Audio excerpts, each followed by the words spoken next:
The voice of Husker Nation is on the air. This is Hail Varsity Radio. Insight, opinion, expertise, along with the biggest names talking Nebraska sports. Join in with the show at 402-489-1240 or 1-800-825-5865. Now, here are your hosts, Chris Schmidt and Elijah Herbel.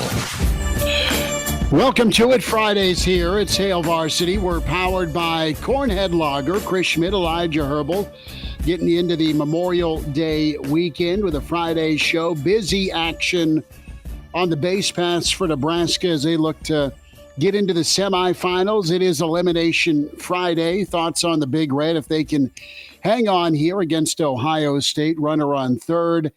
Big Red up 6-3 here in the bottom of the seventh. So plenty of thoughts on Nebraska baseball as they look to get by and avenge their loss to Ohio State. And if they win this one, Schmitty, going to have a big discussion about who you throw tomorrow because I got no yes, idea. Yes, we will. We will look at all candidates. Elijah and I are off the table due to eligibility and, quite frankly, performance. Ability, yeah. Well, as you said yesterday, it's either physical or mental, and for us, it's both. Yeah, we can't throw a strike, and once we do, we can't throw a second. So we'll get into the bombshell decision. You knew it was coming. It was absolutely settled by the NCAA and the Power 5 schools. It is settlement time with 3 lawsuits with the NCAA. And what does that mean here with the NCAA and what's moving forward and college athletics, specifically football? So we'll hear from Nicole Auerbach from The Athletic. She had a quick video hit. She's been doing an amazing job of covering this with the chancellors and presidents in the world of college football. Bill Doleman, I know the pride of Fairbury, NBC Sports, the professor. He's been around the world of college football quite a long time, and Bill have a really good perspective. Clausborne going to be with us in hour 2. He's imaginary. He wears red. He'll have some commentary on many things as we get you into the weekend. Jacob Padilla, some NBA thoughts, as he's also at an event today with the world of basketball. 489-1240. 489-1240, number to get in if you want to join us on the Hail Varsity Radio Network, and also email chris@hailvarsity.com. And we'll also stream to you via the Twitter handle at HVarsityRadio. Can watch the show and comment that way. As always, like and subscribe to Hail Varsity YouTube channel. We're broadcasting, we're streaming on the Hail Varsity YouTube channel. Like and subscribe there. We'll get our starting 5 going. But just a couple of quick comments and thoughts on Nebraska baseball. How about Mason McConaughey? We've known, Elijah, Nebraska's 1-2 punch makes them different. It's frankly why they're postseason bound. But as good as Sears was against Purdue in an elimination game, he brought it and Christo closed it. And then now you have McConaughey. All he does is come out, surpass his season high in strikeouts, finishes with 11 strikeouts in 6 innings, just 3 walks. That was a little weird to see him walk more than 1 or 2, but it didn't matter. Nebraska was good, got touched up for 3 runs, but 4 hits on 101 pitches. Really didn't get into much trouble. A couple of extra base hits that scored runs, scored a couple of those walks we talked about, but they really never had the big inning against McConaughey. Nebraska sitting pretty right now, 6-3, as runners first and third, 1 out in the bottom of the 7th inning. Bottom of 7. Ohio State, outside Oklahoma State. And that's crushed to left onto the warning track. That's going to score at least 1, maybe 2 as the ball squirts away in the outfield. We got off the base of the wall, and Nebraska is going windmill in the third base coach's box. So we stand corrected. It's now 7-3, and we should, time permitting, be back on AM 590, Omaha's ESPN after the Nebraska broadcast. Same with our friends in Columbus. Starting 5, Retirement is sweet. Cliff, great to have you. Cliff is in first. He logged on around 3:30. Justin checks in. Patrick is here. KG, the kinder, gentler version, is in at third. Brennan, Black Hills Brennan is here. Happy Friday. Same to you, Brennan. Tuck is here. It's Friday. Time for a steak and a beer. Amen, Tuck. It's too windy here. Otherwise, I was going to do the show on the patio. Can't do it. Drippy Josh, good to have you. Wait. It should be noted with the follow-up comment that actually comes from NCZ. His kid changed his screen name to Drippy Josh, so he's back. It's usually NCZ. Okay. NCZ, good to have you. Michael, good to have you. Justin in. Crew is in. We need a live video of Crew having a Corona on a Friday. And Chris says, what's happening? Well, no. Husker Baseball is in. Crew says no Corona. It's vodka and orange juice by the pool. Okay. 98 degrees. There's smoking attractive people, says Crew.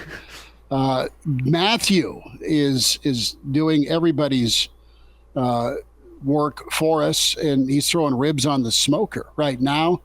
Matthew, we want a picture of those ribs and send them in, Chris at hailvarsity.com, because ribs on Memorial Day just sounds right, quite honestly. I don't know what I'm going to fire up. I've got pork chops. I'll probably do some bone-in pork chops on the grill at some point this weekend, and maybe a whiskey or two. Husker Baseball getting the insurance at 7-3. Still batting. We'll keep you updated there. We'll have plenty of reaction. So Nebraska wants to fight another day in Omaha.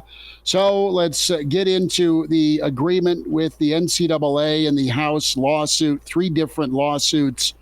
In total, $2.7 billion agreed to be paid out.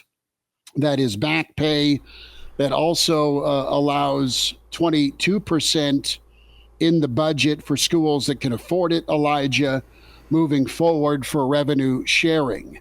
We don't know in totality what revenue sharing is going to look like. Justin gives us the update. It's now 8-3. Yeah, seeing eye ground ball through the left side of the infield. Tiger Shark Diver asked the question, why isn't Elijah allowed to work from home like Schmidt? Elijah can work from home tomorrow for the weekend edition. But I won't. I can't. I can't physically do both on this computer. We can't stream it and run it from this computer. And quite frankly, technically, I'm okay with technical stuff, but that's above and beyond me. For the folks that are watching, there's this big soundboard in front of me. It's quite dirty. Ignore that. But that needs to be run manually in order for us to be on the actual radio every single day. So somebody has to be in here physically running that. That is why I have no complaint. Oh, Lordy. I'm keeping us going here on the radio as I accidentally pressed the back button on StreamYard. So let me re-enter us back into the studio. I apologize. I hit the back button accidentally, and I kept us going on the radio. So I had a little Tiger monologue. Shark Diver. That's a great question.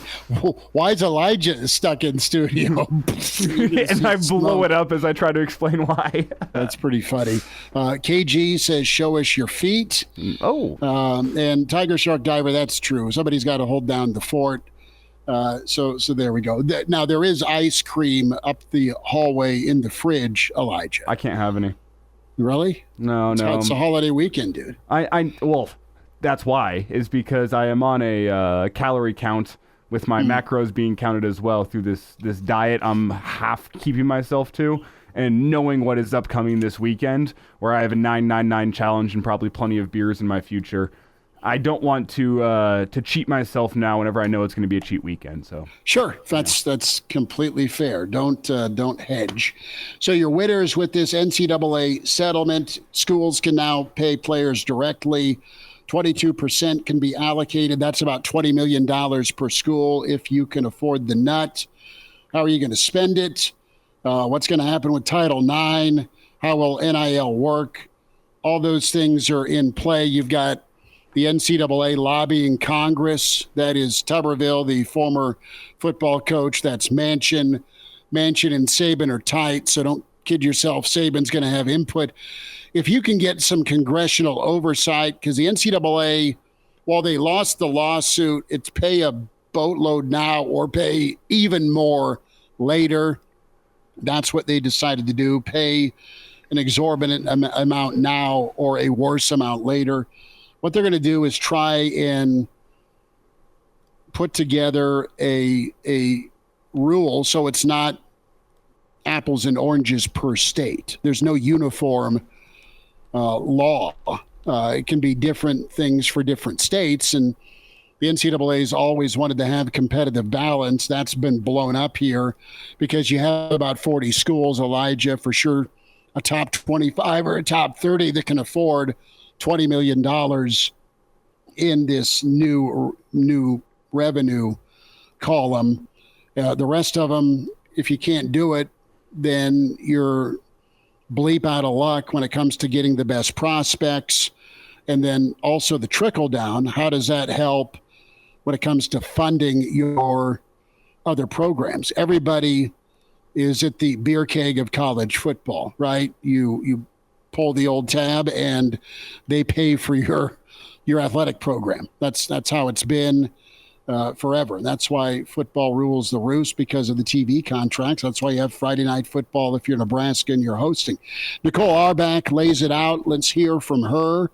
About a minute clip from her Twitter handle as she's been following this story and reporting from The Athletic. By now, you've seen the headlines. College athletes are going to get paid.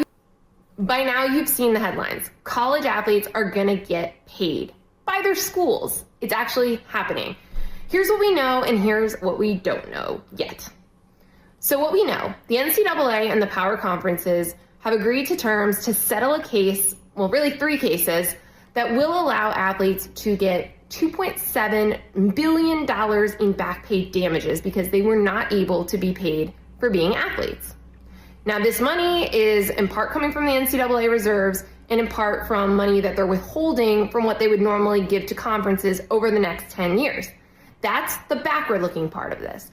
The forward-looking part of this is a revenue share model. Schools will have an opportunity to opt into a model that is about 22% of their average Power 4 budget. So that's about $20 million per school per year to start, and they can determine how they want to spend it and how they're going to decide which athletes in which sports that money is going to. Now, there's still a lot that we don't know. We don't know exactly how Title IX is going to apply in this model. We don't know how NIL collectives are going to work in this system, or what these payments as part of a rev share are going to be classified as. We do know that the NCAA is going to keep begging Congress for help because they don't want athletes to be classified as employees. But the system, can it work without collective bargaining? Can it work without them eventually becoming employees? Well, we'll have to see, but there's just a lot that hasn't been decided and needs to get worked out over the next few weeks, months, and honestly, years to come.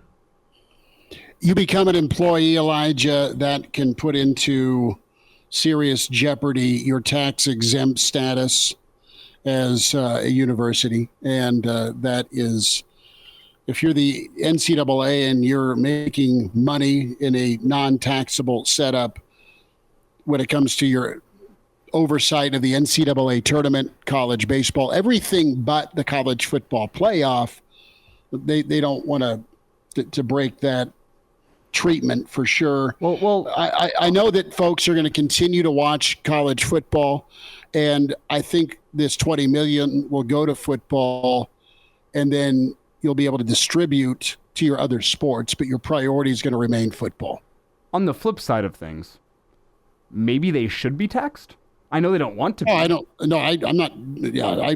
Yeah, I'm with you. I mean, let's take the gloves off here. It's a business. I understand that it's now a mini NFL franchise. Exactly. Quite frankly. Exactly. And I know people still hold on to this 1960s idea of college football and that, well, the athletics is what's allowing a student to get education. It's setting them up for their future.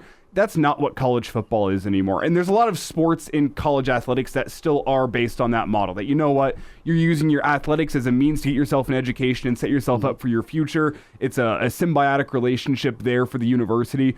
Football is unique in that it has changed so drastically that, like, yeah, the millions and millions of dollars that a university is bringing in via college football changes the relationship between student athlete and university for football, and it should probably also change the relationship between the athletic department and the government when it comes to taxes. I know they're going to fight tooth and nail to keep themselves from getting taxed, but we're at the point now that college football has just changed so drastically, especially in the past 15 years. The amount of dollars that are coming in, the amount of money that's going to student athletes. Maybe it is time for the government to take their little bit, and if, hey, it helps my taxes at the end of the day, that'd be awesome. Well put. The NILs aren't going to go away. The school now can directly pay the athletes. Your NIL is going to be important, though. That'll be pretty much your salary cap, in my opinion, and it will allow you to keep up with the Joneses. Do you want to be in the running for a 5-star quarterback because they love your head coach, they love your offense, they love your university and the environment? Great. But money is going to be what talks. Can you be competitive with that? This is not a good thing for college football, but this is a good thing for Nebraska, because Nebraska, with the fan base, with the boosters, with the support, is going to be in the thick of it. They will continue to be competitive. They are still part of the haves in that instance. Jacob Padilla is with us next. And now, back to Hail Varsity Radio. Back with you, it's Hail Varsity. We're powered by Cornhead Lager. Chris Schmidt, Elijah Herbel. You can find us on Twitter. Give us a follow at Schmidt_radio at Herbal Essence. Can find Jacob Padilla. He's at an NBA freshman tournament at Lincoln Northeast today at Jacob Padilla _. Read him and follow him with Hail Varsity and Hurrdat Sports. Jacob, thanks for the time. Good to spend a few minutes with you. How you doing? I'm doing all right. Just like you said, checking out some hoops here at the NBDA freshman tournament. Kind of an annual thing they do, letting 8th and 9th graders kind of get together and play for their schools or their areas, and get a chance to see kind of some of the up-and-coming stars, some of the future players that we'll see on the varsity courts down the road. Jacob, you're seeing, and we've seen a handful of kids thrive young in their high school career on the hardwood. And who are some kids that you can shout out, or you're watching or looking at here at this NBDA tournament? Who's impressed? Who is kind of on your radar early? Yeah, I just watched Norris play against Elkhorn area, and Norris, Evan Greenfield, who took over starting point guard for the Titans midway through the season, obviously one of the best teams in Class B, and he's a very, very good player, but he's not all they have. They're going to be loaded for a while now. Shane Holand and Grayson Addison are two others that freshmen this year, that those guys will suit up varsity for the Titans next year. And that's a tough trio of 3 players in this tournament. A couple others, Lincoln North Star, are going to see them here in kind of the last round of games. Their top team, they won it last year with a bunch of 8th graders mostly leading the way, and those guys are back this year as 9th graders. And Jordan Castor, who started for North Star this year as a freshman, Jayshawn Alfua, he's on there. Jaquise Fowler started for North Star. Goy Gatwich was student varsity for North Star. So a lot of those guys that played early are back here in this tournament, and so those are definitely two of the top ones that I have seen or will see here today. Jacob, while you're out there, do you do any, hey, I have an AAU team this summer, and if you see some of that good talent, you pull any of that? I don't need to. My roster is already, we attract plenty of talent as it is, so I don't need to do anything like that. I'm already going to have 11 in July, which is a lot to deal with. So I'm very good right now in terms of my roster number-wise, but it is good to see some kids either. I don't think I have anybody that I coach. Well, I know I don't, but in the tournament this year. But I have seen them play in the past, and it's always fun seeing them with their teammates. I like how Jacob just said, no, I don't need to recruit. My results speak for themselves. That's the nicest that's the nicest flex I've ever heard in my life. And it was well done by Jacob with, the Padilla team is money, and you know it when you play us. I like it.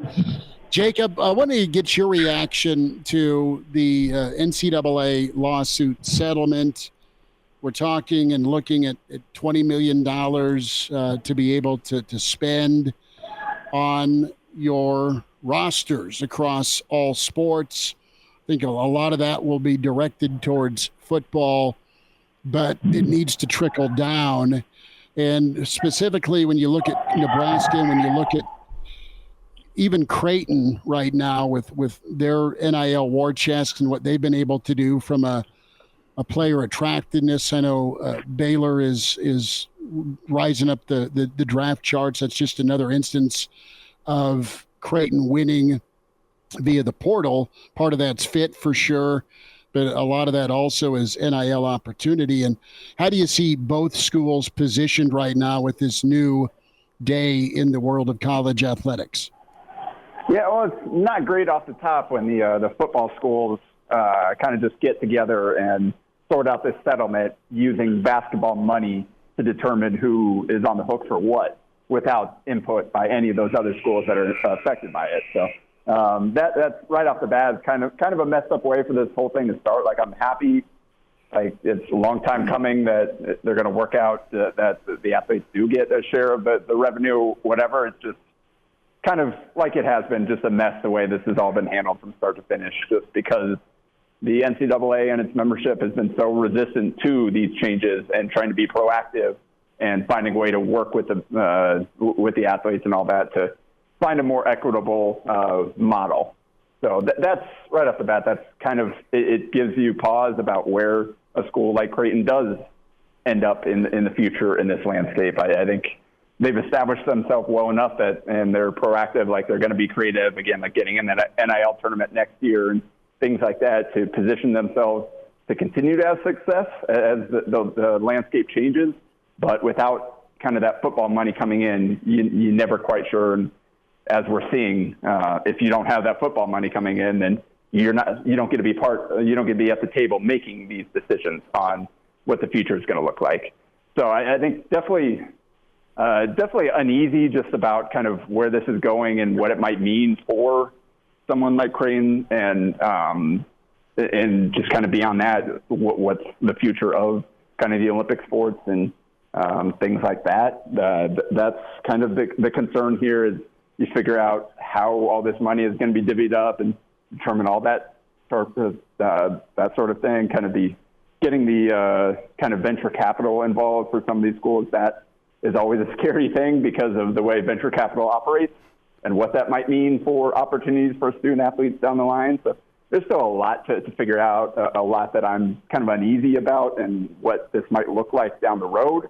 But it's certainly a step forward towards something that that needed to happen quite a while ago. Yeah, Jacob, it's funny because it needed to happen, but at the same time, I look at some of the massive changes we've seen in college athletics in the past 10 years, from transfer portal, NIL, the rise of these super conferences. It feels like this has potential to change college sports more than any of those other, I guess, variables. Do you agree with that sentiment? Well, yeah, because those are all half measures and just concessions as the NCAA tried to avoid at all costs the model of directly paying the athletes. So this is the first one where it's actually, no, we are taking control. We're finally giving in, and they're going to continue to battle the employee label, but entering into those types of partnerships with these athletes. So, and again, like I said, depending on how this thing goes, the budgets could impact others, kind of just athletic departments as a whole, and kind of how things are run. And again, some of these smaller programs, depending on where this thing goes, could be into those kind of non-revenue sports. That could be on shaky grounds for some of these schools that don't have the same resources as the major ones. So still a lot to be figured out here, but this is kind of a massive shift in the way that college sports have operated, even more so than what we've seen already. Are you in favor of congressional support, or do you want Washington to stay the hell away? See, we're at a place that I don't know what a good solution is, because like the professional model just isn't really feasible because of the size of college sports and the number of teams involved, and therefore the number of athletes involved, and the various levels. How does that trickle down? Like, how do these decisions at Division I impact Division II, Division III, NAIA, all those types of things? Like there's a lot of college student athletes in the country, and so it would be hard to have a professional players union, collective bargaining agreement, all that, because it just wouldn't be feasible with the numbers we're talking here. But at the same time, like, if you don't have that type of stuff, then the kind of the lawsuits will always be there, because the NCAA technically is operating like the way they've been, is operating under is illegal operation, basically. And if you take it to courts and pursue it, they're probably going to continue to lose. So that I think in this settlement, I think protects against some of that, the kind of the lawsuits, and that's why they're settling now. Is like, all right, we know we're going to keep losing these court cases, so we just got to figure out, we got to give in what we have to now, so that we don't continue to kind of get bled dry one at a time. So it probably has to be involved in some way, just because if they're not, then other people can make them involved, and the athletes and people are trying to get more out of it for them. So because this is all way above my head. I'm just kind of like speaking, just tossing stuff out here right now because I don't totally understand it, but they're certainly going to have to figure it out to keep college sports running moving forward. Jacob, to switch gears here, Schmidt briefly mentioned Baylor Scheierman, his rise up the NBA draft boards to lead us off. I want to get your thoughts on him. I've seen some comparisons on Twitter, maybe a Bogdanovich type in the NBA. And, I mean, you just kind of look at those two guys. I don't want to go white basketball player, but I think that's a natural comparison to make. Is that a fair comparison for Scheierman, or what do you see his NBA comparison, his NBA career looking like, being a guy that could find himself at the back end of the first round following a strong combine?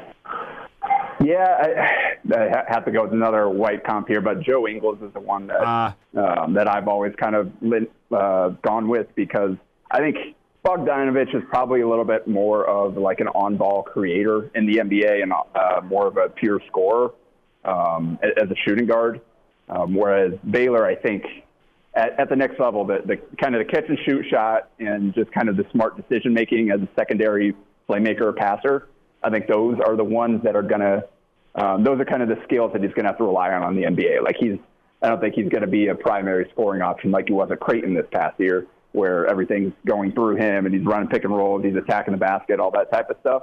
It's all going to be kind of secondary creation where he catches on a ball reversal and either makes the quick pass or gets into a second side ball screen and finds a teammate or just kind of spaces the floor and knocks down shots off the catch. Like that's what he's going to have to do first. And then as he adjusts to the league, then we'll see maybe if he can kind of continue to grow and get beyond that. But like those are the two things that two skills he's going to have to rely on, just kind of his IQ as a ball mover and his knockdown shooting. And I think he's improved defensively enough that like if he can hang on that end, then he'll have a chance to really make a roster and help a team. So that's kind of the Ingles, who was kind of at his prime, obviously a kind of awkward-looking shot, but he's a really good shooter, really good passer, kind of that wing position that was able to survive defensively. So I think that's kind of the mold that he needs to be trying to fill to stick in the NBA and have a good career. Jacob, can I keep you 2 minutes on the other side for NBA thoughts? Yep, we're good. All right, Jacob Padilla continues with us. Hail Varsity on a Friday. We're powered by Cornhead Lager.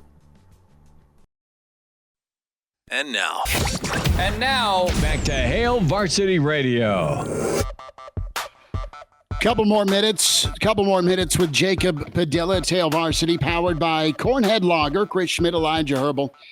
As we're getting into the Memorial Day weekend. Weekend edition tomorrow at 7:45 sharp. We shall see. Nebraska almost run ruling Ohio State. Ingram caught up in no man's land between third and home, tagged out. Almost a heads-up play. If they would have tried to make the play at first, you can score, and I don't think they were going to make the play at first, but alas. No, I'm not knocking it, but Nebraska's got 3 outs to go, and then it's Indiana tomorrow. Jacob, NBA Western Conference Finals, Eastern Conference Finals. We know that Boston's up 2-0, pretty emphatic. Halliburton's got the hammy issue. Looks pretty bleak for the Pacers. I want to focus on the West. And what's your take on Minnesota? Do they bounce back tonight? Are you riding Dallas here? What do you think of this matchup? Yeah, they're going to have to figure out something offensively. Like what Dallas has become defensively since the trade deadline has been so impressive. Derek Lively was a great pick for them for what they needed, and he's fit in really well. And then you add P.J. Washington, who now that he's on a winning team actually has something to play for and is looking like a much better defensive player than he did in Charlotte. That was a gamble on their part and one that paid off. Really kind of allowed them to become a well-rounded team with Derek Jones Jr., what he's done defensively this season on the wing. Because in game 1, Ant and Cat went combined 12 of 36, I believe, from the field. And Dallas got 30 apiece from Luka and Kyrie. So you get that dynamic again, then Minnesota doesn't have a shot. So they're going to have to find a way to kind of crack Dallas's defense a little better than they did in game 1. And I think they will. I think I would not bet for Cat and Ant to both play as poorly as they did in game 1. But it's not just going to happen. Like Minnesota is going to have to figure out a way to attack the Mavericks a little bit differently than they did in game 1.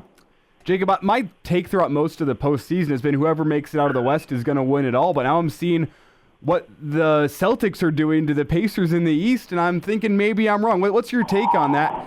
Is it the Celtics' title to lose based on how easily they've rolled through the Eastern Conference? I think Boston has been the best team from start to finish, basically, all year long. It's just, can you trust them? They've been kind of this team for a long time. They've tinkered here and there, but it's basically been the same core year over year, and every single time they haven't found a way to kind of break through and get all the way there. And every series we've seen kind of lapses where they've given a game away or tried to give a game away like they did in game 1. And if you do that in the finals, that other team's going to be good enough to beat you on their own straight up 3 times without your help. You can't afford to give a game away in the finals where you just kind of start messing around and not take care of business. So, they're good enough. If they get Porzingis back, they've probably got the best roster, the most complete team, top to bottom. If they get him back and he looks like he was pre-injury. But one, we don't – game 4, I think, is the target return date for Porzingis. We'll see what he looks like coming off the injury, and we'll see if Boston can kind of stop messing around and take care of business. I think that they have had a pretty easy path just with all the sheer amount of injuries in the East. Obviously, injuries have impacted the West as well. But just Indiana was one of the few teams that managed to avoid that. And here they are now with the hamstring thing popping up again for Halliburton. That's going to be really tough for them to overcome. So Boston, they're good enough. I don't know that I trust them to. Obviously, whoever comes out of the West is going to be much more battle-tested, assuming whoever wins that does come out healthy and doesn't lose one of their key players. Then I think you feel comfortable taking that side. But, yeah, Boston, they've got the pieces, certainly. They're good enough to win this whole thing. You know, I look at Kyrie Irving and his ups and downs in his career on court. The guy is incredible. He's just a treasure to watch. Off the court, there's just been a lot of drama, and he seems comfortable. Let's go back to Dallas acquiring him. How did you think this was going to work out, Jacob? Yeah, with the way that things had been trending with Kyrie, I didn't think it was a great gamble. It was certainly a gamble on their part. But those two have really settled in together, and kind of in year 2, they figured out how to play off of each other and make each other more dangerous. as opposed to just kind of doing the taking turns thing or whatever. Obviously, there was a lot of help where they didn't play a ton together in year one, so you didn't really get a great look at it. But again, just like every move along this path to get to this point has kind of been somewhat of a risk, but it's worked out for Dallas. And Kyrie is obviously the biggest one of those, adding a co-star for Luka. And now they're kind of reaping the rewards of putting that faith in a guy like him and taking that gamble.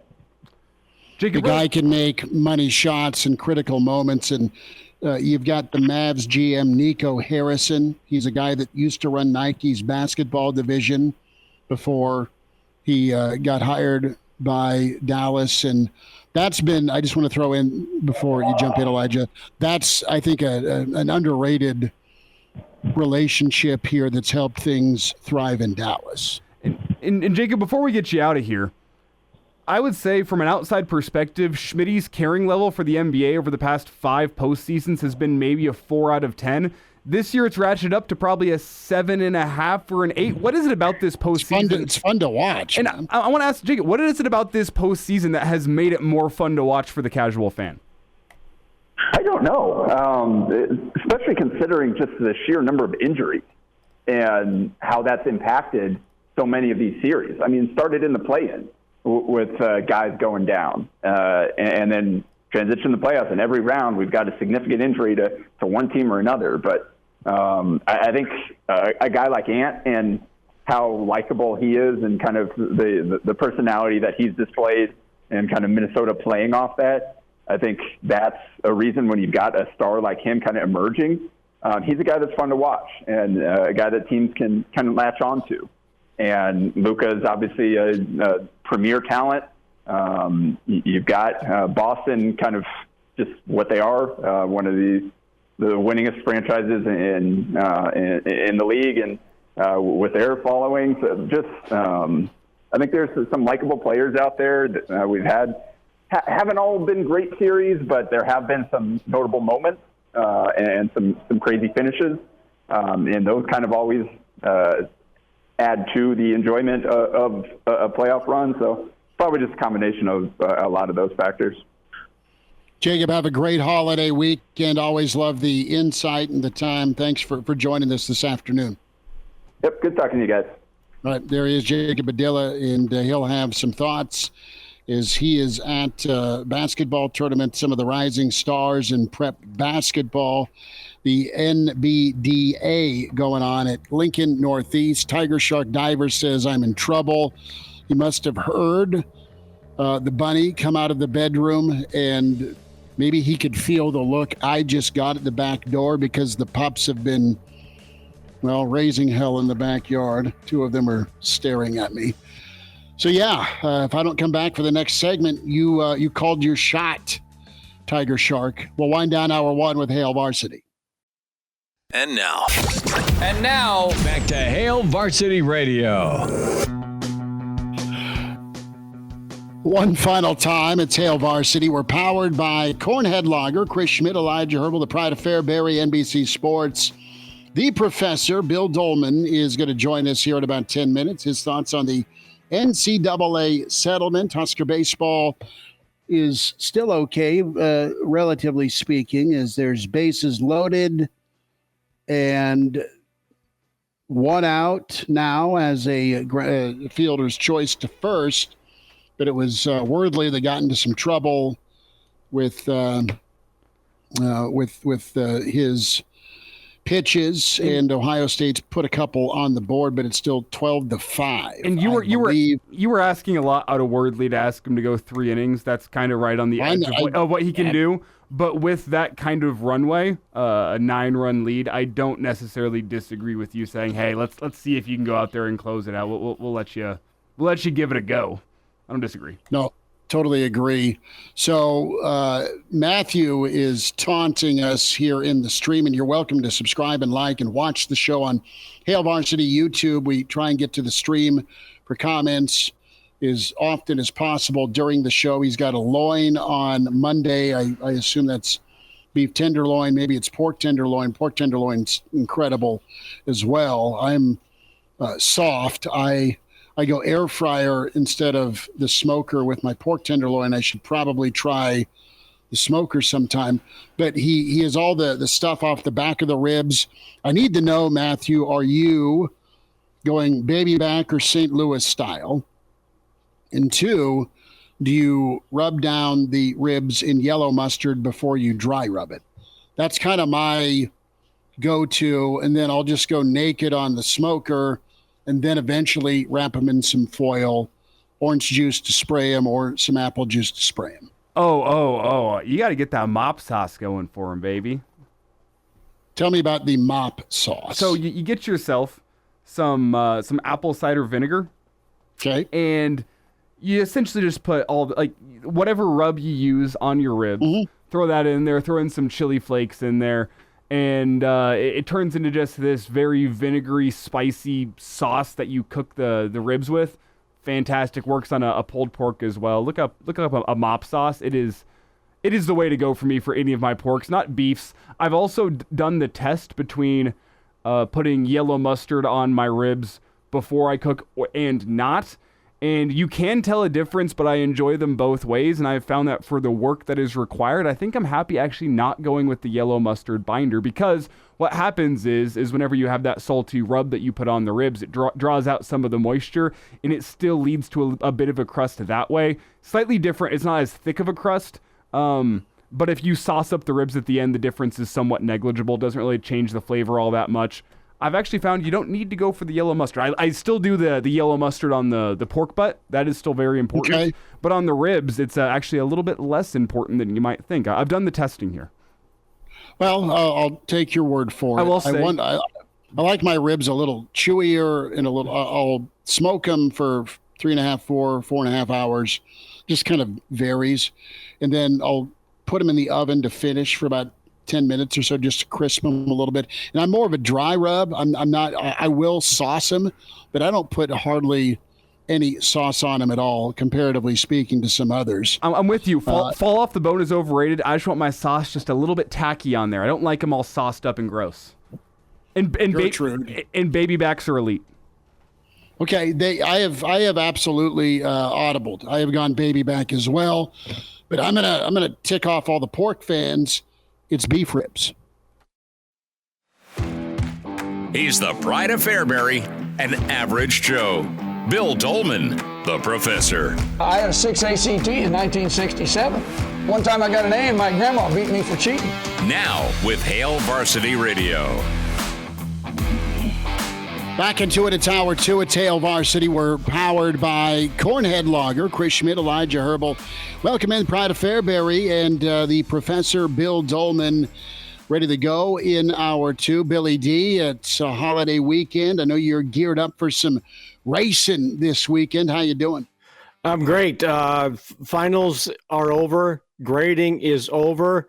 You're powered by Cornhead Lager, and so am I right now. Nice. Life is really good. And, look, Sunday is the greatest day of the year, although, Christmas and Easter are there too. But I am looking forward to Monaco in the morning. I know it's going to rain in Indy, so maybe we're racing on Monday in Indianapolis and then the Coke 600 in Charlotte Sunday night. So I will be glued to my set to watch the greatest day of sports that there is. And correct me if I'm wrong here, Bill. I think tomorrow you're also making an appearance in the Lincoln Salt Dogs broadcast booth. That was last week. I missed it. I heard him. I listened to him. Yeah, Schmidt brought Peanut Williams into the conversation, which was a stunning shot from way downtown. But that was great. Connor graduated, did not want to fulfill his obligations as an employee now, but nevertheless, I was happy to get into the booth to do Salt Dog baseball and reminisce about the old days and how important the Salt Dogs have been, for the city of Lincoln. And it people should not discount, even though, look, it's an independent league baseball team and it's something to do in the summer. Without Jim Abel's vision to put Haymarket Park where he did, Pinnacle Bank Arena, and the excitement and the life that there is in the Haymarket district of Lincoln and all the apartments and all that. None of that would exist without that vision for Solid Dogs baseball. So it was nice to be back and do that last weekend. And I will say they do employ me in a part-time capacity, so I do have some bias here. But I will say, across the country, you will not find many better venues to go watch a essentially minor league team. I know it's independent ball, but the quality of Salt Dogs baseball is comparable to a lot of minor league teams across the country. You will struggle to find better fan experience, a better family environment than you'll find at a Lincoln Salt Dogs game. It's just fantastic. The price is right. The quality of baseball is great. I've loved Lincoln Salt Dogs since I was a little kid, and especially with how they give back to the community. So I will say I might be a little bit biased, but I love the Lincoln Salt Dogs, and you hit the nail on the head. I agree. Let's spend a minute on Husker baseball before we get your thoughts on the NCAA settlement and moving forward here. This $20 million that each school in these Power Four are going to be able to bring to the party. Bill, Nebraska 12-5 winner. They are into the semis. A lot of camera time focusing in on Drew Christo. Is that your arm tomorrow to start? I don't think it can be. Yeah, I would think. Only 27 pitches, 3 innings. Hey, look, I'm just happy they won a midweek game, okay? And that was 2 days ago. Yeah. All right. So so the fact that they won a midweek game to get to today, and maybe that first game against Ohio State was the embarrassment that they needed. Because let's face it, 15-2 and to get exited early, if you're not having your pride not just bruised but broken, you better answer back, and they've done that. And didn't score a lot of runs the other day, but 12 today was good. They, look, you got a little, I don't want to say nervous in the ninth, but the bases are loaded.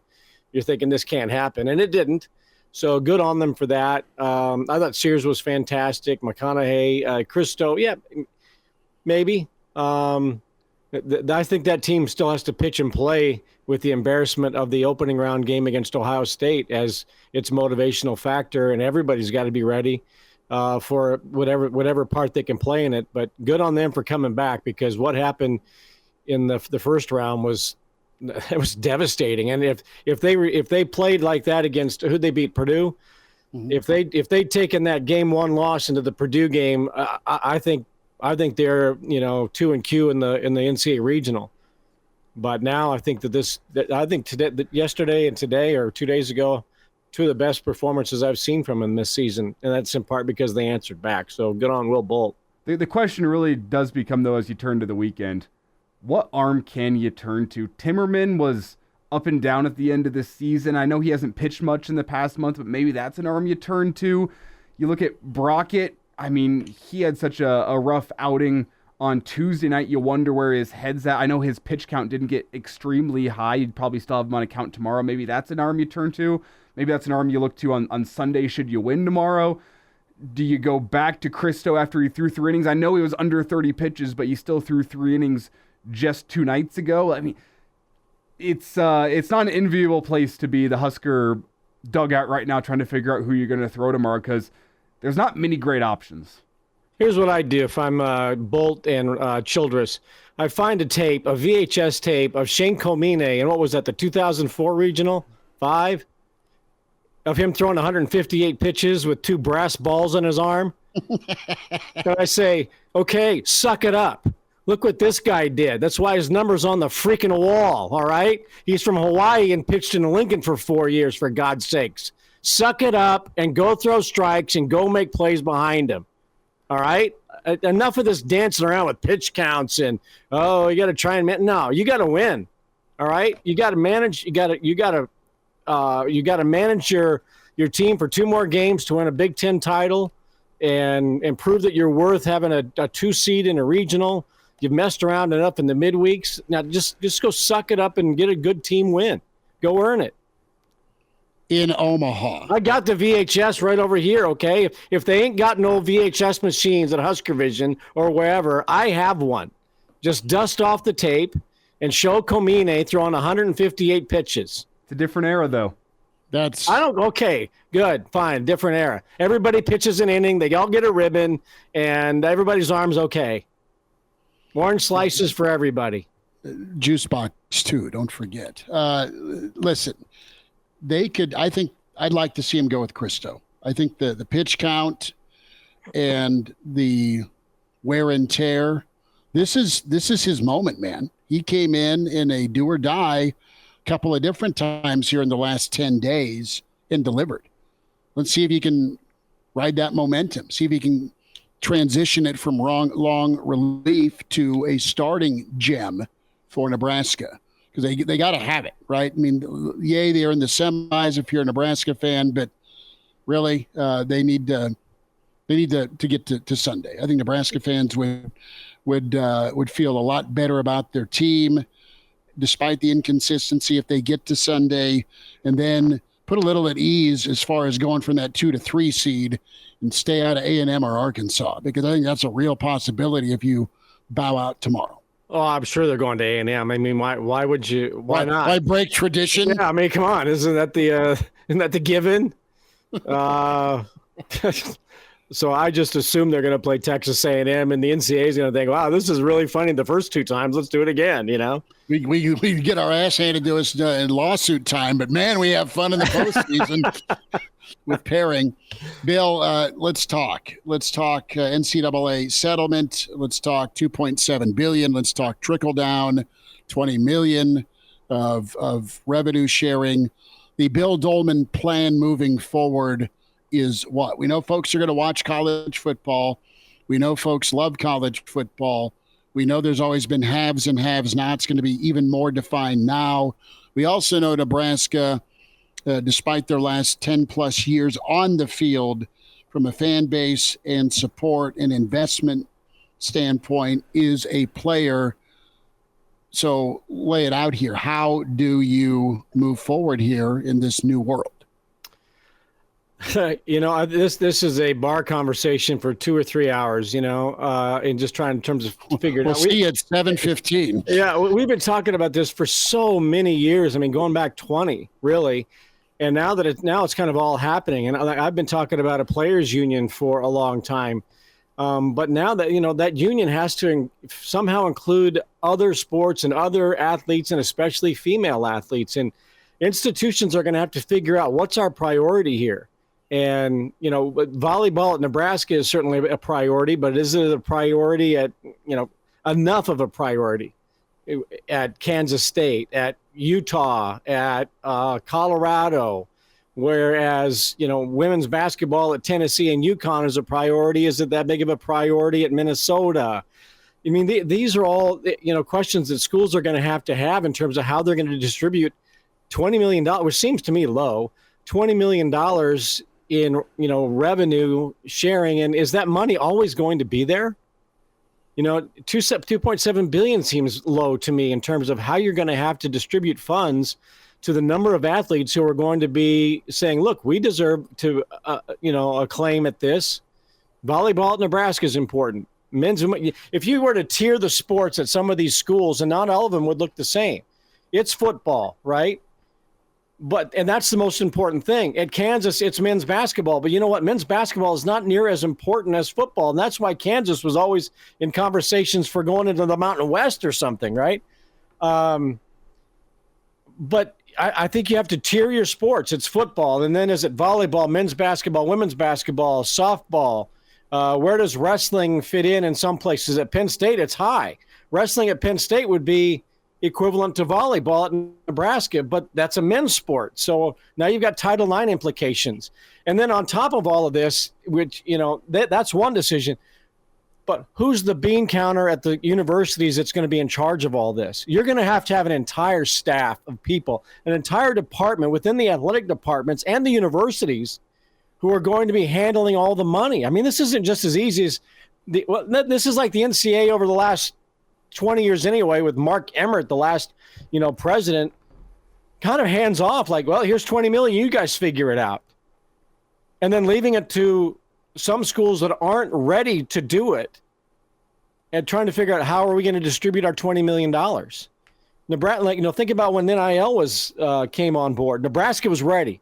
At the strike of midnight, Nebraska was ready. Some schools left behind, and they're still trying to figure out, and they're in the quote-unquote Power 5 conferences. So who's going to manage the money? Who's going to manage the contracts? And how are you going to manage NIL with that? And I'm telling you, Happy Meals are going to come back under the table again. And then you're going to have states going, hey, look, our state income tax is lower. You want to go to California and play at USC and UCLA? Well, that's a 13% state income tax. Nebraska's what, 7, somewhere in there? Texas, Florida ain't got no state income tax. Go back to the 2014 NFL draft when Eric Fisher was drafted number 1 by Kansas City and Luke Joeckel of Texas A&M was drafted number 2 by Jacksonville. Joeckel made more money as the number 2 pick because of state income taxes than Fisher did as the number 1 pick.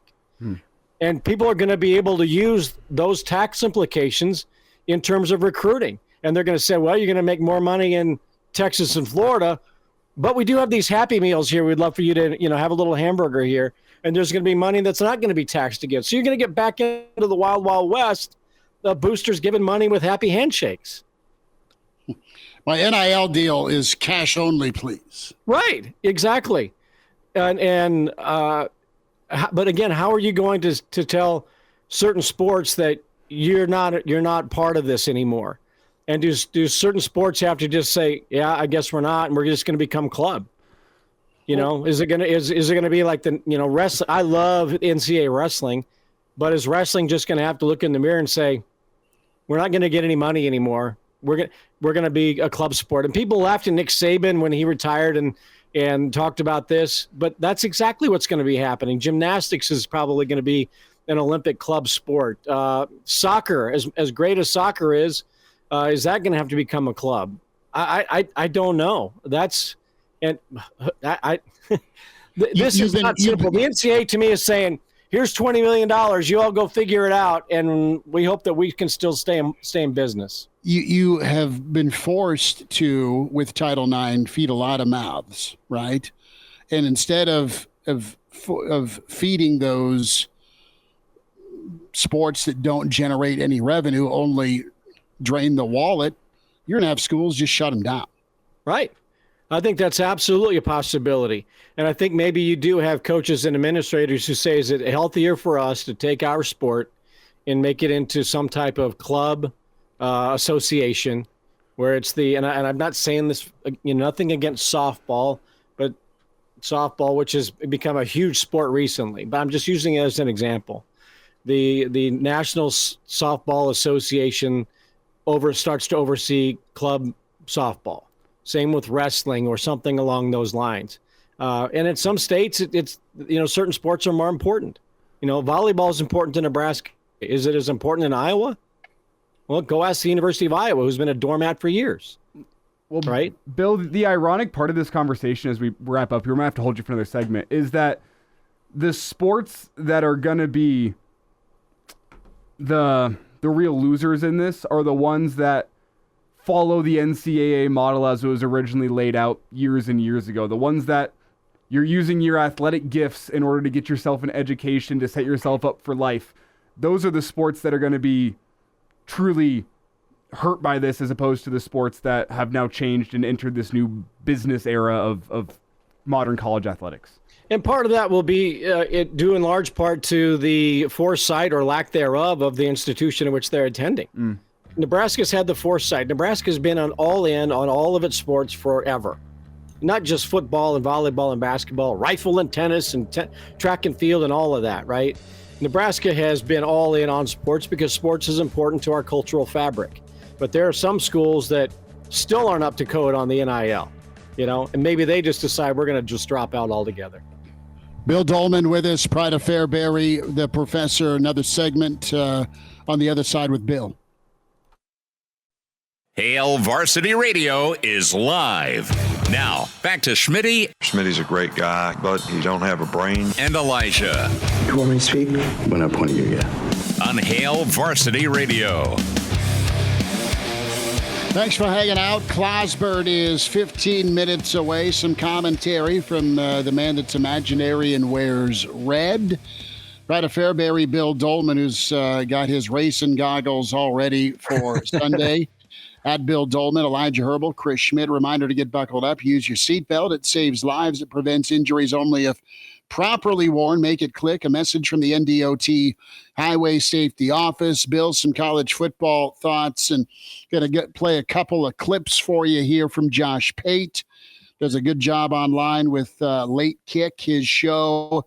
And Nebraska, the topic of the Big Red came up when it comes to the fan base feels. How are the Big Red fans approaching this season? Here is a little bit from Josh Pate earlier. The schedule's hard to ignore. So if you're talking about this year, the schedule's hard to ignore. We did this exercise the other night. Someone predicted them to go 11-1. That's a little ridiculous, but someone predicted them to go 11-1, which made Director Colin do what he just did now. He put up the schedule, and you start reading that schedule, and it's UTEP, and it's Colorado, and it's Northern Iowa, and it's Illinois. They hadn't left home yet. They should be favored in all four of those games. They should be, quote-unquote, should be 4-0. They go to Purdue. They get Rutgers at home. They go to Indiana.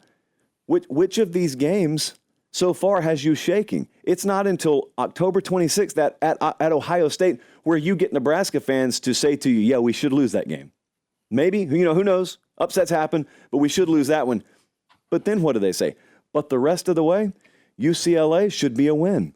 At USC, interesting. We're going to Los Angeles in November for football-related reasons, but we should be better than them at the line of scrimmage. Who knows what USC is by then? Wisconsin at home, at Iowa to close the season. Hey, may not be 11 wins, but pretty much every Nebraska fan I know is finding 8 or 9 wins on that schedule, and it's hard to argue with them. Now, it's also hard to forget how college football works, and nothing ever works out quite as seamlessly as it's supposed to, and those depth charts don't ever look as pristine as they do in the Phil Steele preview magazine. But, man, we had a what-if tonight on the Big 12. Well, what if Nebraska ends up being the upset special and the team that comes out of nowhere in the Big 10? Just go to Indianapolis. Just play for the Big 10 title. Just, like I said, just win 9 games. The way they would talk about Matt Rule, the way I would talk about Matt Rule, that'd be fun. So that lets yourself dream for a moment, getting to Indy, 9 or better, 8. We've all looked at the schedule, fellas. We can do that math. That's the first clip. Bill, what'd you think? Well, when he said is 11-1, that's not reasonable. I'm like, why not 12-0? I don't understand where the 1 is, but okay. I've been saying this for, since the schedule has come out. People say, well, once it gets after Indiana, well, you got to watch out for Indiana. I'm like, didn't they just get a new head coach, and aren't they going to be implementing something new? And yeah, Purdue's in its second year and it's there, but I think Nebraska's better than Purdue. And Chip Kelly was going to get fired midway through last season and then eventually just abandoned ship. So I've just been kind of mystified as to some of the games they think Nebraska was going to struggle with. Okay, yeah, USC in LA in November, that might be kind of tough, but last I checked, the guy who was replacing Caleb Williams is not there either, and their defense was terrible last year. So yeah, look, playing at USC on the road, that's not going to be easy. But that people just made it sound like once Nebraska leaves Lincoln, there's just no chance after the last 7 games. I'm thinking, what chance do other teams have against Nebraska if they've got some momentum? And the defense is supposed to be as good as it's advertised, and we all think that Nebraska's defense is going to be. So why not be thinking at least 9 wins, right? I have not pulled the trigger yet at the old sports book. I have not gone up to Ameristar yet to do my futures bet. I will do that. Elijah and I will roadie up there. But you're cautious, and this goes into Josh Pate's earlier comment on his segment with Nebraska, and that is the mood of Nebraska fans. Well, I think the mood amongst Nebraska fans is shh. That's it. They just shh. Index finger over the lips. Shh. Why? Because they've heard it before. Everyone's excited right now about Matt Rule. Yeah, but we've been excited before. Remember Scott Frost? We were excited about that. They felt it before. Scott Frost comes in there. We were excited about it. We felt it. We felt everything that you're supposed to feel right before you win. They believed. Everyone believed. And it crashed and it burned. And there was no reason why it should, but it did. There was every reason why it should have worked out, and it didn't. So here we go again. We got Matt Rule in there entering his second year. They're recruiting well. They're portaling well. They just got their quarterback of the future. The energy is off the charts great, but we felt all those things before is the point. So you got to be cautious. Optimism abounds there. You got to be cautiously optimistic with it, and I think they are. And the other benefit to being a Nebraska fan or looking at the Nebraska program is this is not Alabama. When Kalen DeBoer comes to Alabama, the expectation is national title or bust. So that's not what we're dealing with at Nebraska. At Nebraska, they just want to win 8 games. They want to feel what it's like to be on the plus side of one possession outcomes. They want to make a really solid bowl. They just want to be relevant in November. Baby steps for Nebraska. Just be back on the national radar. You don't have to be in the middle of it. Just be back on it. And they've been bad for so long that a guy comes in and wins 9 games, it's going to be celebrated there, as it should. Sometimes it's not in college football, as it should. So some thoughts from Josh Pate there. Bill, you get relevant in November a few years in a row. Maybe you're not hosting Friday Night Football. Oh, I think that Friday Night Football thing, that was just, it's Nebraska's turn. And I know Nebraska fans, and I think Nebraska resisted it, but it's one of those deals that's like, look, you're going to have to do it. Everybody's going to have to do it. So you might as well get it done, have fun, have a great Friday night party. Maybe you play your high school football games in the afternoon, give everybody a nice little break in the day, and give teachers a break. And to me, that's what they ought to do around the state. If you can't reschedule to Saturday, play the games on Friday night and go have fun and celebrate football in Nebraska that Friday night, and that's fine. I think Josh Pate is really good. I think he's very smart. I always question when they talk about Nebraska being on or off the radar, because if they're talking about Nebraska, that means they're on the radar, and you always do that in the summer because Nebraska fans are going to listen to you. But I think he's right that this is a team. I think this is a program and a state and a fan base that is just ready to put the last 20 years behind. Have a little resurrection. It worked for Jesus after 3 days. Nebraska after 20 years will resurrect and will be, fine, be a top 25 program next year, go to a bowl game. If Nebraska goes to Indianapolis and plays in the Big Ten championship game, you're going to see Husker fans in bathtubs rolling up to the football stadium, bathing in Cornhead Lager, happy as pigs in slop. It ain't going to matter what happens inside that stadium that day if Nebraska plays for the Big Ten title. Well, last time you were there, it's one of those you can't burn out of your memory. It does matter what happens if you get there. Well, yeah. But after what we've all been through, I would think that just qualifying would be a great little thing and go be competitive. But look, Nebraska's defense is supposed to be really good, right? You can win championships with defense. You can win a lot of games with a defense like Nebraska had last year. That was a 10-win defense to me. Mm-hmm. Right? Except for one play at Wisconsin or at Minnesota in the opener.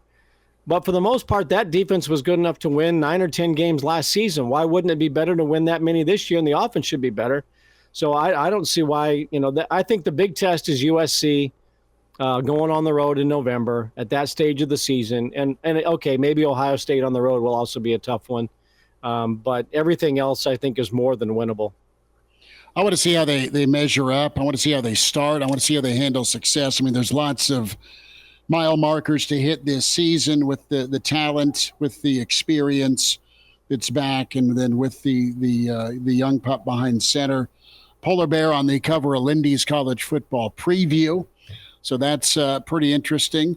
Billy D, good stuff, brother. We'll check in with you a little later. Thanks for hopping on, and we'll knock out an Average Joe pod here in the near future at some point and talk some more ball.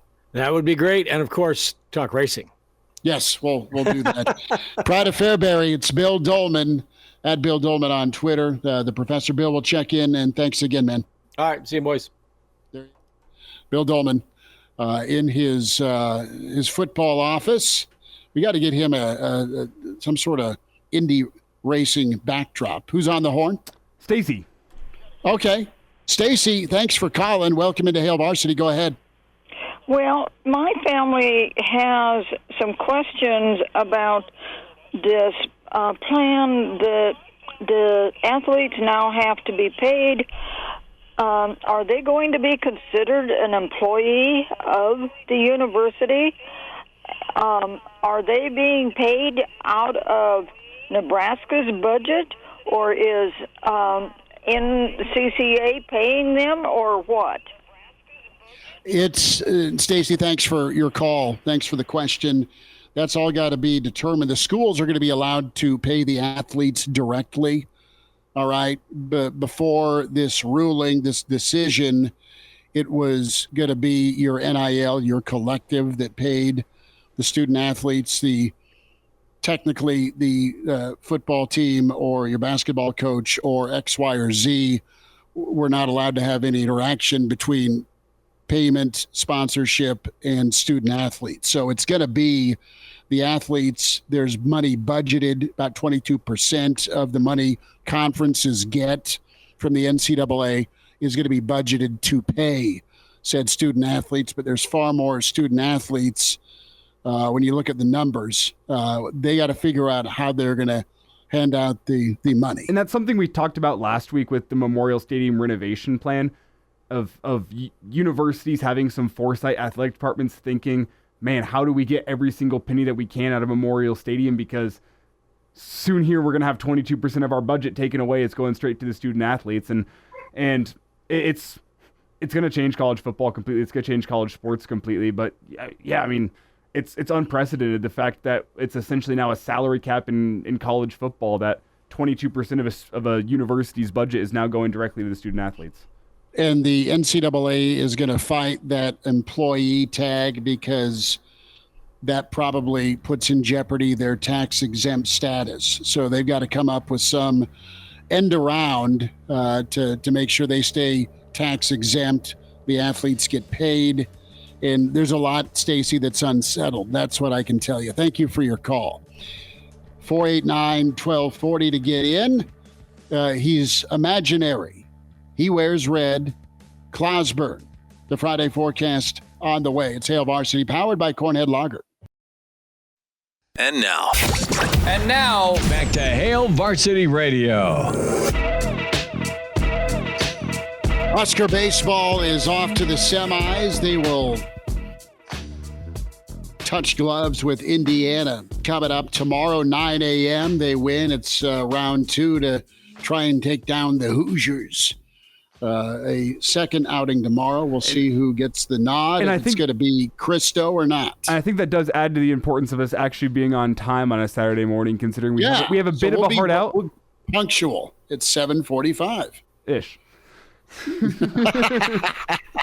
Cranack is in Des Moines for travel baseball, so we can't pass the buck this time. No, well, we're not insinuating anything. It sounded like you were right there. And CZ asks what's in the bottle. It's just water. No, I promise. It is funny there how you said we will be punctual tomorrow, right at 7:45. And oh, by the way, Cranack's in Council Bluffs. So no. I said he's in Des Moines. Excuse me. Right. He is imaginary. He wears red. We missed him last week, but we love his commentary and his picks. It's the Friday forecast on Hail Varsity, and we say hi to Claus and Brennan getting married soon. He asked if Claus is ordained, and I'm not sure or not. Claus, how we doing? Good to have you back in. Well, I appreciate the opportunity. First of all, I'm sorry that I missed last week. I was in the process of having a long conversation with Coach Rule. As I understand, his wife is going to be opening a hair salon soon, which makes me worried that if she's got a job outside the house, we might not be able to recruit Harrison Butker's kids in 18 years. So, wow. I was a little worried about that. And secondly, I am not ordained currently, but give me about 15 minutes after the program, and I'm sure we can rectify that. Clausborne's with us here on Hail Varsity. Claus, we're going to start off with Friday night football. Does that put a kink into your weekend plans?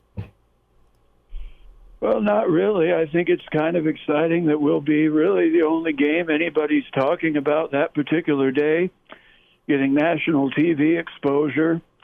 And you hear a lot of people who are suddenly very worried about what that's going to do to high school football. And, of course, I'm a fan of high school football, but really the only ones who are deeply invested are the students, the parents, the grandparents probably, you guys who call games, Christopher, Elijah, and Motzi, or as people who think he's got a severe Lincoln Northeast bias call him, Mutzi. But moving on. Other than that, I really don't think it's going to be that big deal to miss one or the other. I think missing one Nebraska game a year is really not that big a deal. In fact, there was a period from the late 70s until about the end of the 92 season where I'd look up one week, see we were playing Iowa State, and say, Chuck, Frank, you got this, and I'd head out to the lake. So that ended up biting me in the keister one time, but for the most part it worked. So I think it'll probably be fine. If you have to miss the game on television, you can always put on your headphones and listen while you're pretending to care about the game between West Point, Guardian Angel, and Pender. So, Claus, let me ask you the question, put you on the spot here. Is there a right or a wrong way to call in sick to work on that Friday to go watch the Huskers? Well, I would be surprised if there was a wrong way, considering most of the people who have tickets have to be in a particular tax bracket, so they're probably the ones owning the company, and they'll just be gone by noon anyway. So whatever you got to do, I think will work. Fair enough.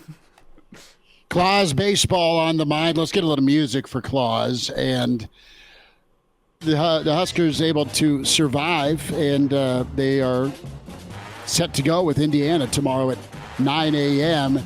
A far different feel with some optimism here, Claus, after getting whacked 15-2. Well, I'll be honest. At the start of the year, I thought we were a pretty good ball club.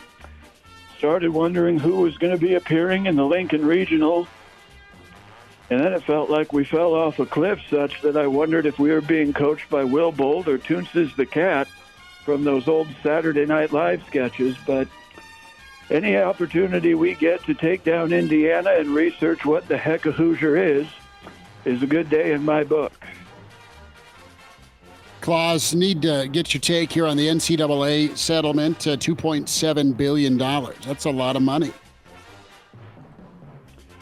Well, it's a lot of money, and certainly it's going to be distributed responsibly. I certainly trust all these universities to put it to work well and not use it for frivolous things like facilities after they just built one 6 years ago.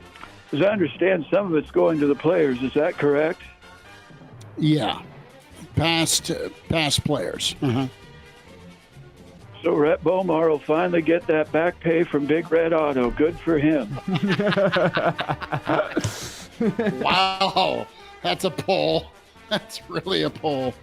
Rhett Bomar. Claus, let's talk some NBA. Mavs tonight, they're underdogged by 5.5. T-Wolves trying to even things up. How do you see it shaking out?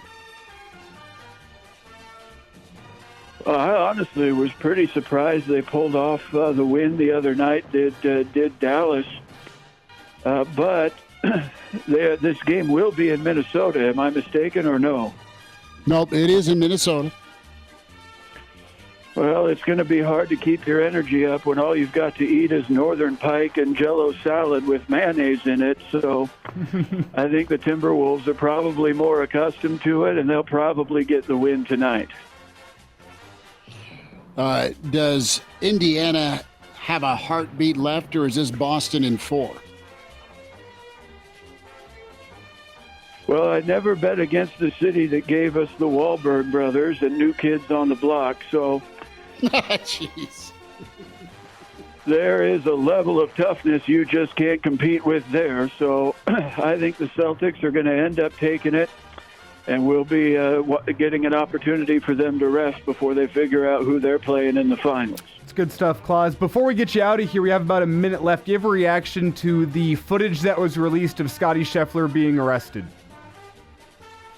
Well, I'll be honest. When I woke up to the news and heard he'd been arrested and saw his mugshot, I thought they popped him for stealing Ricky Fowler's outfit. But the more I read about it, it sounds like this officer was really trying to make himself into a regular old Murtaugh, when really he's more of a combination between Paul Blart and those two cops that got McLovin to the party. So that video seems to confirm that, and I think we'll probably see this story go away in the coming weeks. Claus, enjoy your holiday weekend. Enjoy the racing. Enjoy the hockey. And we'll check in with you here next week. How's that sound? Okay. There he goes. It's Claus. He's imaginary. He wears red.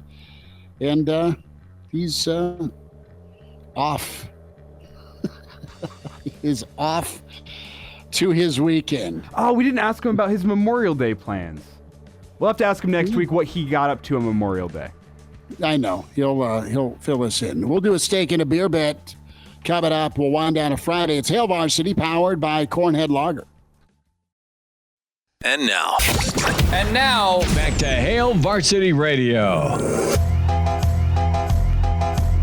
One final time, it's Hail Varsity, powered by Cornhead Lager. As always, get the podcast, Spotify, iTunes, Google Play. You're headed to the lake. You're headed to a barbecue. You're on a bit of a road trip. Take the show with you.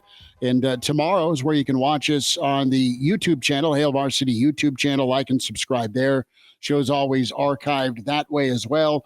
Deuce, as he gets into the Memorial Day weekend, is on the line with Hail Varsity. Deuce, how we doing? I'm doing good. Just real quickly, I disagree with Mr. Doleman, and I certainly disagree with our athletic director who made the comment that we're going to get a very big check out of this, so we should be happy we're playing on Friday night. I'm okay with that as long as a year from now, those who are conveniently absent from Friday night this year, which would be Ohio State, Michigan, and Penn State, get their opportunity to go on Friday night. And if that doesn't happen, then I hope somebody in the media and somebody in our athletic department has the guts to say, hey, wait a minute, they got their check same way we got our check. Well, Deuce, totally with you. I don't think you've been able to tell Michigan what to do for a long time in the Big Ten. Nope. I don't think you've been able to tell Ohio State what to do for a long time. And I'll also disagree with Bill, real quick. Absolutely, that's true. And it was the former Ohio State athletic director said, we're never going to play on Friday nights. Mm-hmm. I'll also add to this, though, that Michigan and Ohio State and Penn State haven't been upholding their end of the bargain when it comes to TV media rights and the amount of viewership they get every single weekend.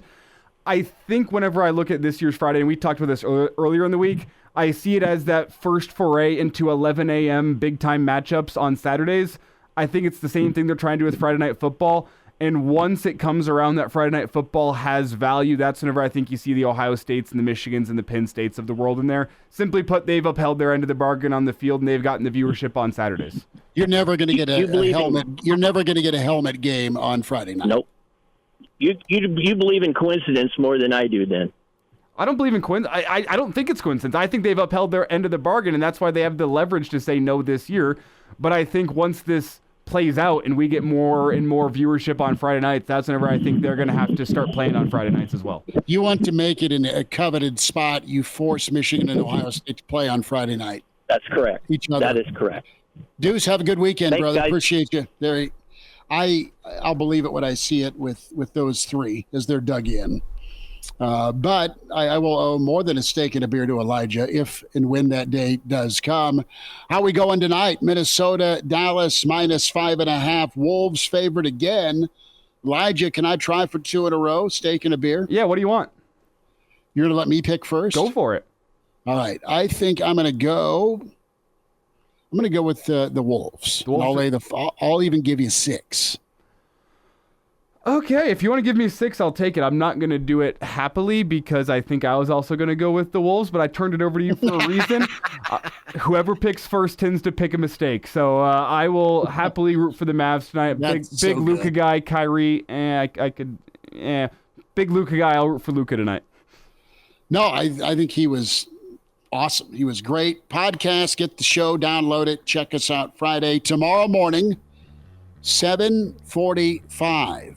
The weekend edition commences. We'll lead you right up into Nebraska, Indiana. kegs and eggs for you at the Chuck. Husker baseball trying to stay alive again. Appreciate you all so much for tuning in, chiming in on the stream, the email, the phone line. So Elijah Herbel is going to go enjoy his Friday. I will do the same, and we'll talk to you tomorrow morning with Hail Varsity, powered by Cornhead Lager.